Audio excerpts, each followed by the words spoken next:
Many have noted that Nigel Farage's rhetoric has calmed somewhat since he got into Parliament. He said he's not committed to deportations and said we also have to court the Muslim vote if we want to get anywhere in the future. These don't sound like the sort of policies that his base would back. In fact, they sound more like mainstream conservative establishment opinions. This approach seems to signal Nigel Farage's direction of travel. He seems to want to ingratiate himself with the mainstream conservative types, presumably because he thinks that's the path to leading the British right, if not having a shot at being PM himself. This begs the question as to whether he's betrayed the people who put him in Parliament in the first place. As he moves closer and closer to the Liberal centre, you do wonder if people will still vote for him in the next election. Personally, I never felt too betrayed by Farage despite voting for Reform in the last election, and that's because I've never really viewed him as someone who's driven by philosophical conviction. He always seemed to me to be a likeable guy who's a small state libertarian at heart. He only gets called right-wing because he dares bring up issues such as mass immigration and the religion of peace. I agree with Peter Hitchens here when he states Nigel Farage is not right-wing, he's a liberal. Of course he's not a liberal in the left-wing sense of the word, in that he adheres to LGBTQ ideology and so on. He's more of a 90s liberal in the sense of believing in open markets and a live and let live social attitude. Now, I'm under no illusions that that sort of politics is going to save the UK, let alone the Western world. We're going to need something a lot more raw and powerful than that. But then Nigel Farage isn't trying to win over people like me. I believe he's banking on the right-wing vote staying loyal while he tries to win over the centrists and then mount a movement to true power. In many ways, it's a mirrored version of Tony Blair's strategy in the late 90s, where he felt he could hold on to the heartland Labour vote while essentially selling them out for the trendy liberal middle classes. Now, it worked with Blair. I'm not so sure it will work with Farage. Yet for Farage, his strategy is working like a charm at the moment because he keeps winning over prominent conservative figures.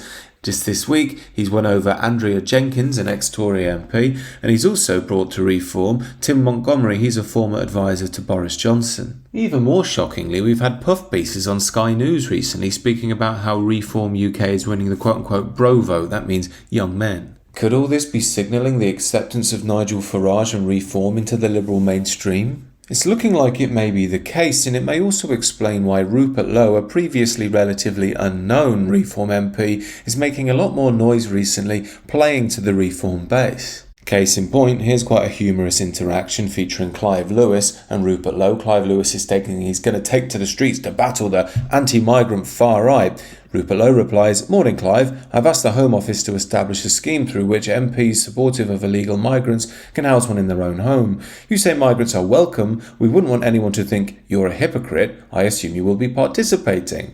This is the sort of thing that Reform and right-wing voters tend to want to see more of. Left-wing politicians being called out for their own hypocrisy. They're often eager to moralise around mass immigration, but don't want it in their backyard, only the poor areas where it's out of sight and out of mind. He also seems to be doing exactly the sort of work Reform voters would want him to be doing when he says he's asking the Prime Minister to give him data on the number of foreign nationals accessing universal credit. But then he really knocked the ball out of the park when he went where Farage wouldn't and committed to deportation in a recent interview. Why should, again, the British people be subjected to foreign criminals going into our prisons, blocking them up, so we let our own prisoners out early, which we've been doing, because we say we haven't got enough prison space.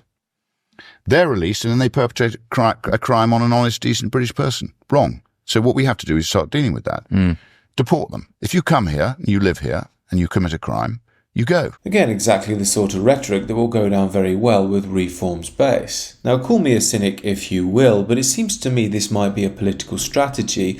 As Nigel Farage's rhetoric gets increasingly tame to try and charm the liberal mainstream, the Reform HQ are probably aware that they might be losing their core base. So, they put out someone like Rupert Lowe to say some edgy things to try and win back that core vote. To reawaken the New Labour analogy, that's exactly how Tony Blair utilised John Prescott. As he was playing up to the liberal middle classes, he knew he had to keep the working classes on board. Tony Blair knew that if he kept someone like John Prescott right by his side, a northern working class trade unionist who can nail pints and will defend himself in a dust-up if he needs to, he could provide a smokescreen. That smokescreen said, "We're still a working class party. We're not going to sell you out to the interests of globalist liberalism." It's ironic then that many people that were sold out by the Labour Party that now vote for reform might be betrayed in the same but reverse manner. Yet for all his imperfections, Farage is quite astute politically, and I dare say he smells blood with regards to the Tory party.